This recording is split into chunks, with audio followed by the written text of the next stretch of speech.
बिस्मिल्लाहिर्रहमानिर्रहीम। अस्सलाम वालेकुम। आज के लेक्चर में हमने लेसन नंबर 33 को डिस्कस करना है, ठीक है। और इसमें हमने पढ़ना क्या है, writing specifications and analysis report, यानी हमने स्पेसिफिकेशंस पढ़नी है और एनालिसिस रिपोर्ट पढ़नी है। इसके अलावा मेरे चैनल को सब्सक्राइब ज़रूर करें, ठीक है जी। स्पेसिफिकेशंस देखते हैं क्या होती हैं। देखिए जी, specifications can be categorised into 4 types, ठीक है। इसकी 4 टाइप्स होती हैं, ठीक है। और दूसरी बात आपको ये बतानी है कि स्पेसिफिकेशन होती क्या है। तो अगर आप ये देखें तो स्पेसिफिकेशन जो है वो कह रहा है कि एक मोस्ट इम्पॉर्टेंट डॉक्यूमेंट होती है जिसको हम लिख भी सकते हैं और जिसको हम पढ़ सकते हैं, ठीक है। पढ़ा और लिखा जाता है जिसको, ठीक है। इसकी टाइप्स कितनी है अब हमने ये देखना है। दूसरा, आपने एज एन एमसीक्यूज भी इसको याद रखना है। देखें कि specification is the most important document to be, आगे आपको स्पेस दे देंगे कि ये रीड और रिटर्न आपने जो है वो सेलेक्ट करना है। तो अगर इसकी टाइप्स के बारे में बात की जाए या इसकी कैटेगरीज के बारे में बात की जाए तो 4 कैटेगरीज हैं इसकी। एक होती है रिक्वायरमेंट स्पेसिफिकेशन, दूसरी फंक्शनल, तीसरी डिज़ाइन और चौथी टेस्ट, ठीक है। रिक्वायरमेंट, फंक्शनल, डिज़ाइन और टेस्ट। अब इसको आप इस तरह से याद कर सकते हैं कि पहले तो एक जो बंदा है उसकी रिक्वायरमेंट्स क्या है हमने ये देखना है। फिर जब हमें उसकी रिक्वायरमेंट्स का पता चल जाएगा फिर हमने ये देखना है कि उसके ऊपर फंक्शन कौन सा अप्लाई करना है, फंक्शनल उसकी स्पेसिफिकेशंस क्या है। फिर वो अप्लाई करने के बाद हमें देखना है कि हमने डिज़ाइन कौन सा इसके ऊपर लागू करना है और फिर उसका टेस्ट लेना है, ठीक है। उसको टेस्ट करना है कि वो सही है या नहीं, ठीक है। तो इस तरह से आपने ये 4 पॉइंट्स याद रखने। स्पेसिफिकेशंस तो सबके साथ लगाना ही लगाना है, लेकिन मेन रिक्वायरमेंट, फंक्शनल, डिज़ाइन और टेस्ट 4 जो है वो कैटेगरीज हैं स्पेसिफिकेशंस की। दूसरा बात ये है कि हमने सबसे पहले पढ़ना है रिक्वायरमेंट स्पेसिफिकेशन। यहाँ पे मैंने एक छोटी सी पिक्चर लगा दी है ताकि आपको पता चलता रहे कि हम पढ़ क्या रहे हैं और किसका पार्ट है और किसका एलिमेंट है, ये वो सारा कुछ, ठीक है। ये हम पहला पढ़ने लगे हैं रिक्वायरमेंट स्पेसिफिकेशंस। इसकी डेफिनेशन देखें, is a collection of the set of all the requirements that are to be imposed on the design and a verification of the product। इसके अंदर हम क्या करते हैं, जो भी प्रोडक्ट हमने इस्तेमाल करनी होती है स्पेसिफिकेशंस के अंदर, उसमें हम वेरीफाई करते हैं कि उसकी क्या क्या रिक्वायरमेंट्स हैं। तो बेसिक काम इसका क्या है, verification of the product, product के बारे में वेरीफाई करना, ठीक है, उसकी रिक्वायरमेंट्स को फुलफिल करना। तो इसमें 3 कैटेगरीज होती हैं। एक होती है प्रोडक्ट डेफिनेशन, जिसके अंदर हम ये पूछते हैं व्हाट इट इज़ कि ये प्रोडक्ट है क्या। दूसरी होती है फंक्शंस लिस्ट, उसके अंदर हम ये देखते हैं कि हमने करना कैसे, इसको हाउ कैसे करना है। फिर तीसरी हम देखते हैं कि इसकी कॉस्ट क्या है, ठीक है, उसकी रेंज क्या है। तो आपने रिक्वायरमेंट स्पेसिफिकेशन को इस तरीके से याद रखना है कि ये प्रोडक्ट की वेरिफिकेशन उसके डिज़ाइन वगैरह को जो है वो इम्पोज करता है। दूसरा, इसके अंदर 3 चीज़ें होती हैं, प्रोडक्ट डेफिनेशन, फंक्शन लिस्ट और कॉस्ट, ठीक है। प्रोडक्ट डेफिनेशन का अगर आपको एमसीक्यूज आ जाए तो उसमें व्हाट इट इज़, ठीक है, होता है, और फंक्शन लिस्ट के अंदर होता है हाउ, के उसको करना कैसे है। उसके बाद ये वाली जो एक मैंने पिक्चर ऐड की हुई है ना, इसके अंदर ये भी यही चीज़ें हैं, ठीक है। फर्स्टली नेम्स के अंदर ये होता है कि रिक्वायरमेंट क्या है, डिज़ाइन और आइटम क्या है उसका, ठीक है। ये डिज़ाइन जो है उसी कैटेगरी में आ जाता है फंक्शंस लिस्ट के अंदर। फिर एज ए बिल्ड केस को हमने बनाना है कैसे, और फिर इसको टेस्ट और वेरीफाई किस तरीके से करना है। बेशक आप ये वाली याद कर लें या ये वाली याद कर लें, अगर आपको इसको वेरिफिकेशन के पॉइंट्स आ जाते हैं ना, तो आप बेशक ये वाले याद कर लें, बेशक ये वाले याद कर लें। ये इनके पॉइंट्स के नेम है और ये इनको यूज़ कैसे कैसे करें। रिक्वायरमेंट में फंक्शंस आ जाती है, परफॉर्मेंस आ जाती है, क्वालिटीज़ आ जाती हैं।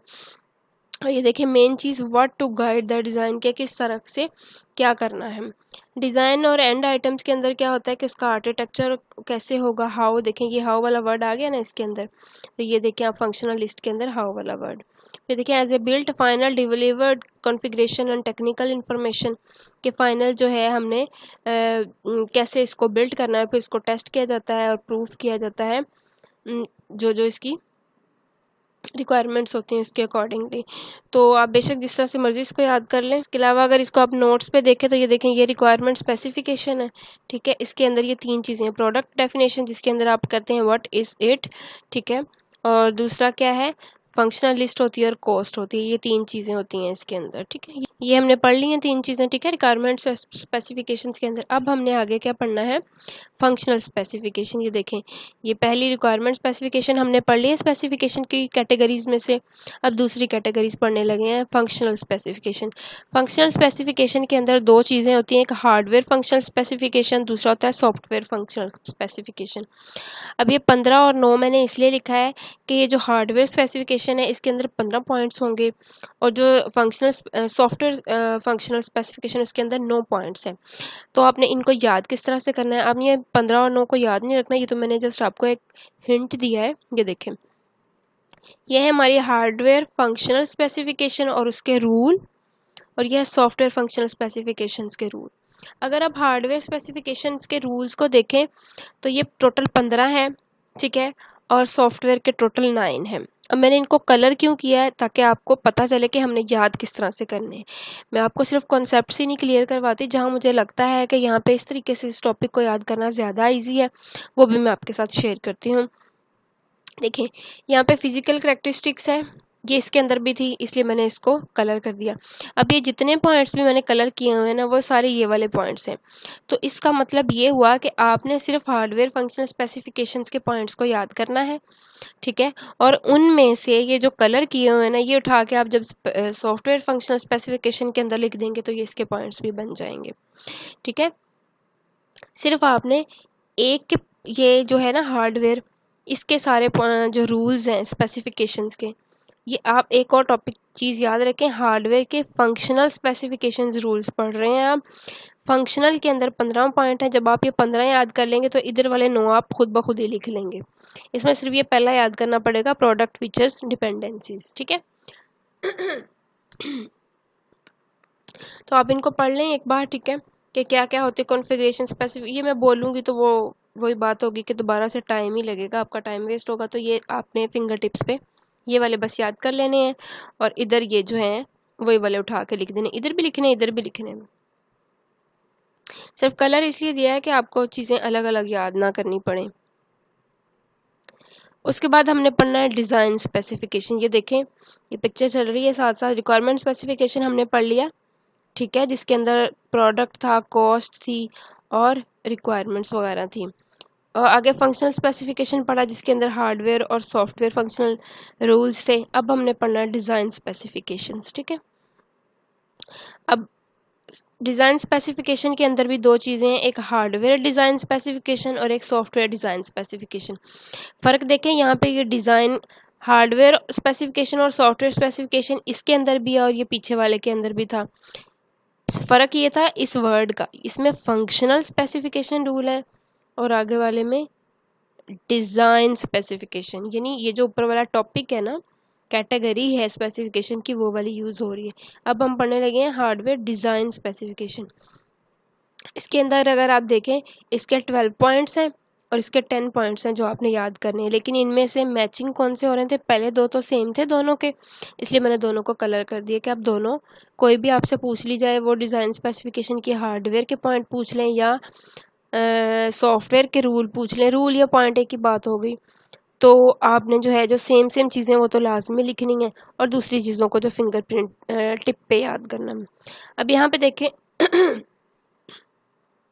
यहाँ पे डिटेल डिज़ाइन का पूछा गया था, जबकि यहाँ पे जनरल डिज़ाइन का पूछा था, इसलिए मैंने इसको भी थोड़ा सा कलर दे दिया कि ये भी आपके लिए ईजी हो जाए। यहाँ पे उसने पावर रिक्वायरमेंट्स का पूछा था, और यहाँ पे उसने प्रोडक्ट रिक्वायरमेंट्स का पूछ लिया, और यहाँ पे ग्लॉसरी इसकी सेम है।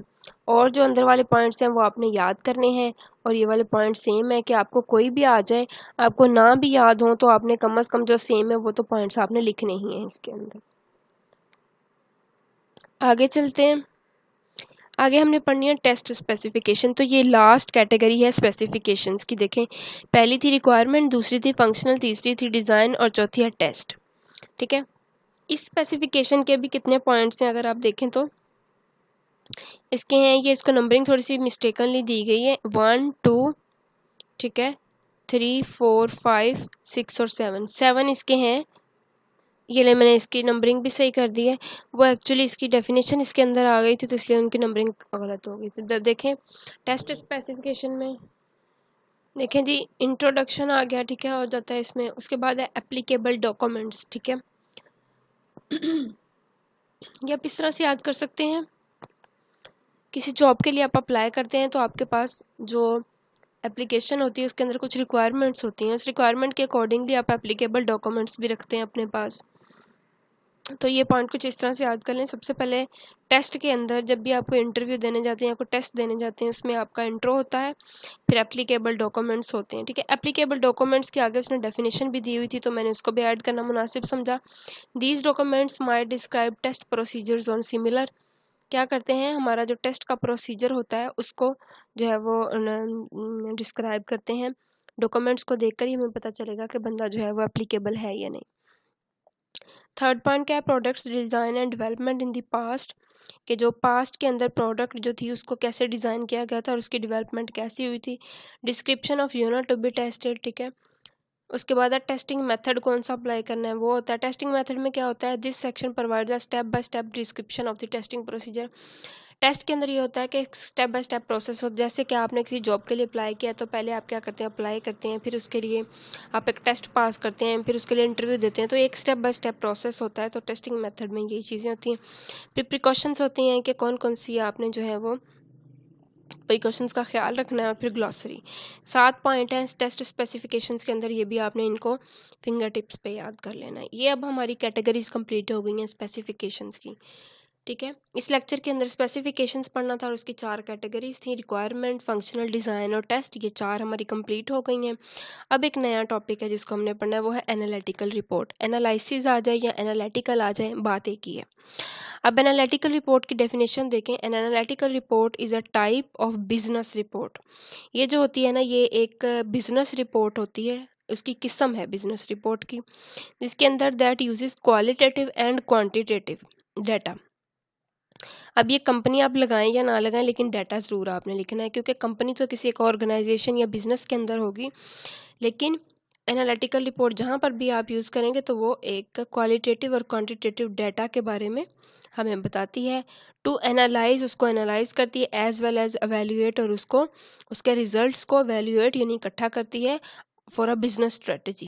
क्योंकि वो एक बिजनेस रिपोर्ट की टाइप है, इसलिए वो क्या करती है, क्वालिटेटिव और क्वांटिटेटिव डाटा को एनालाइज करती है, फिर इसको एवेल्यूएट करती है फॉर अ बिजनेस स्ट्रेटजी। ये इसकी एनालिटिकल रिपोर्ट की डेफिनेशन, ये आपको आनी चाहिए, ये आ जाती है कि एक एनालिटिकल रिपोर्ट जो है वो एक बिजनेस रिपोर्ट की टाइप है, जिसके अंदर क्वालिटेटिव और क्वांटिटेटिव डाटा को एनालाइज किया जाता है और फिर उसको एवेल्यूएट किया जाता है बिजनेस पर्पसेस के लिए। उसके बाद अगर आपको एक एग्जांपल आ जाए कि कोई एक एग्जांपल दे एनालिटिकल रिपोर्ट की, एनालिसिस रिपोर्ट की, तो आपने क्या करना है, examining blood in a lab to discover all its components is an example of analysis. किसी लैब के अंदर जब आप अपने ब्लड के कंपोनेंट्स को डिस्कवर करते हैं तो वो एक एनालिसिस रिपोर्ट हो जाती है, कहलाती है।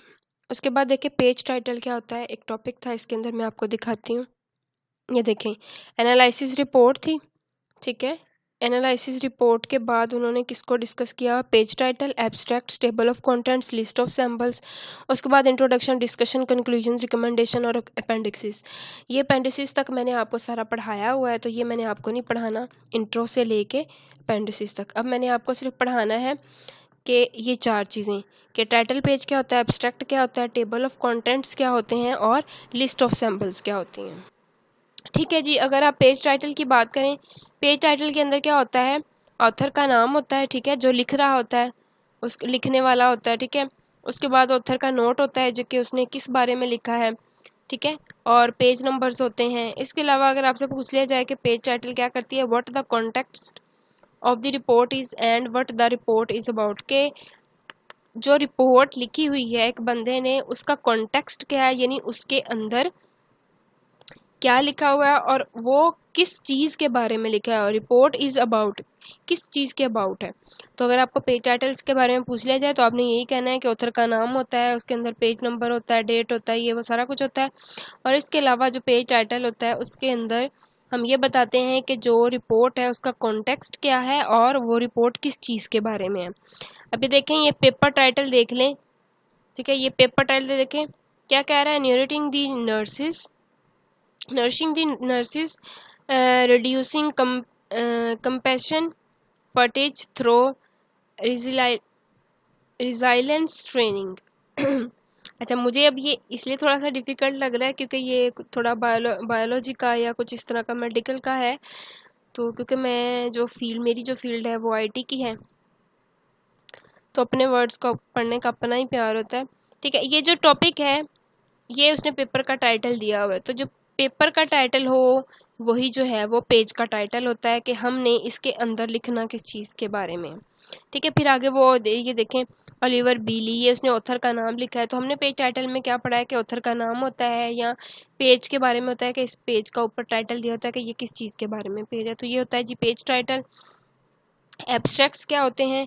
An abstract is a brief summary of a research article thesis.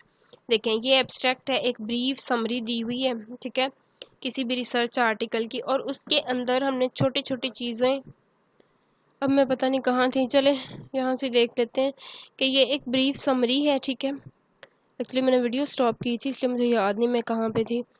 अच्छा, ये एक ब्रीफ समरी लिखी हुई है। ठीक है, ये हमारा क्या है? एब्स्ट्रैक्ट। अब इस एब्स्ट्रैक्ट के अंदर की पॉइंट्स हैं। देखें, ये वो कह रहा है कि ये इंडेंट है 0.5 जो इसने यूज़ किया, ये उसके कुछ कीवर्ड्स हैं, ये डबल स्पेस्ड है, ये पेज नंबर है। मतलब ये जो सारी चीज़ें वो एक्सप्लेन कर रहे हैं ना इन शॉर्ट एक आर्टिकल या किसी भी थीसिस के अंदर, या अपनी कोई प्रोजेक्ट बनाते हैं उसके अंदर, ठीक है, कोई आपका सेमेस्टर जब कंप्लीट हो जाएगा आप पढ़ लेंगे तो एंड पे आप एक थीसिस या प्रोजेक्ट लिखेंगे, तो उसमें तो ये सारे क्या होते हैं? एब्स्ट्रैक्ट कहलाते हैं। उसके बाद देखें, इसमें एक और मैंने पिक्चर लगाई थी आई थिंक, इस समरी को देख के पता चल जाता है हमारे रीडर को या जो भी पढ़ने वाला होता है, हमारा थीसिस का जो बंदा होता है जिसके थ्रू हम थीसिस कर रहे हैं, हमारा ऑफिसर तो या टीचर, तो उसको इस समरी के जरिए, जो एब्स्ट्रैक्ट के जरिए पता चल जाता है कि इसके अंदर बेसिकली रिसर्च के अंदर है क्या क्या। इसके अलावा एब्स्ट्रैक्ट की टाइप्स भी होती हैं, एक डिस्क्रिप्टिव होती है, एक इन्फॉर्मेटिव, और तीसरी होती है क्रिटिकल।